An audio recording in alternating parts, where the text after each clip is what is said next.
চৰকাৰী নিয়োগ পৰীক্ষাত স্বচ্ছতা অনাৰ বাবে আমি প্ৰতিশ্ৰুতিবদ্ধ। কেইদিনমান আগতে হৈ যোৱা সাব ইন্সপেক্টৰ পৰীক্ষাৰো OMR আৰু এনচাৰ কীসমূহ ইতিমধ্যে সেৱাই মুকলি কৰি দিছে।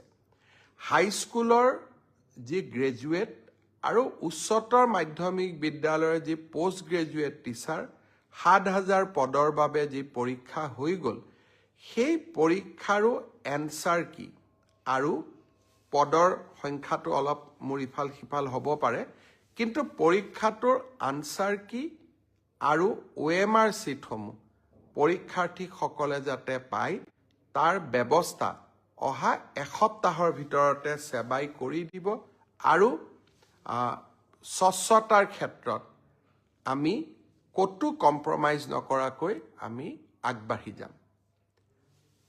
শ্ৰদ্ধাৰ ৰাইজ, শিক্ষক নিযুক্তিৰ সমান্তৰালভাৱে মই কেইদিনমান আগতে উল্লেখ কৰিছিলোঁ যে আমাৰ হৈ যোৱা ADRE পৰীক্ষাৰ ফলাফলসমূহো আমি ফেব্ৰুৱাৰী মাহৰ শেষৰ ফালে বা আমি মাৰ্চ মাহৰ প্ৰথম সপ্তাহত ঘোষণা কৰিম।